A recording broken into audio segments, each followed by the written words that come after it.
When it comes to self-storage, choosing the right size and type is essential. With some tips on making that decision is Karen Badano, Operations Manager of Sentinel Self-Storage. This is Daily Web TV.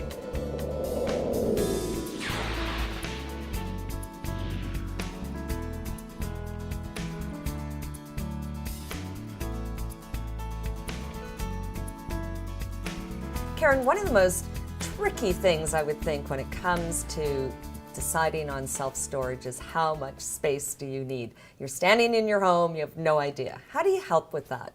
Oh, we spend a lot of time training our staff to help people make that decision. And it's, most folks really don't realize that all those things laid out across the floor area of their home can actually be put into quite a small area.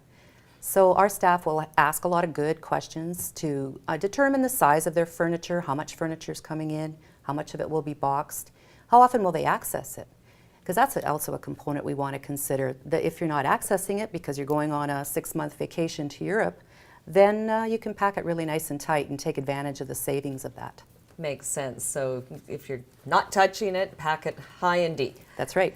Our spaces start as small as 5 feet by 5 feet and go up in increments, usually of 5 feet, all the way up to a double car garage size. So we'll often give people an idea of a size by saying, oh, we think that based on your home needs, that we think you could go into a 10 foot by 10 foot, which is like a small bedroom. So we'll often give them things that they can relate to in their own home to get an idea of the space. Like what? Let's say you're putting in just a small one-bedroom apartment.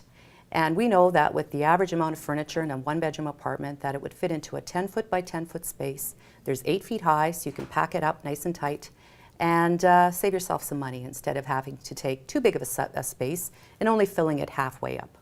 Right, because I imagine that the cost is based on the size of the unit, It right? is, absolutely. So a smaller space per square footage is actually a bit more money than having a big space. The more you buy, the little cheaper it becomes. So it's important to save yourself money to really pack those items nice and tall and tight. Now, what if they need packing materials? Do you supply things like that? We do, actually. It's important, actually, when you're making those decisions, too, because if you buy good quality packing material, you can take advantage of your space by packing those boxes on top of each other. And if they're good quality boxes, they'll actually hold the weight of the items you're putting inside. Makes sense. So don't just throw things in bags. Although we see that too. Really it's a personal decision. But if you care about your items enough to put them in storage, it's important to protect them when you're packing them up. And of course at Sentinel you have the great complimentary trucks that people can order and book, and we do. Helps with their move. Absolutely. If they meet our criteria, they get to use our truck to bring their goods into storage or out of storage. So that saves them some money. Moving's very expensive, and it also means that they're making one stop to come and get their truck and their storage space. Karen, thanks for the great tips on choosing the right sizes when it comes to storage. You're welcome.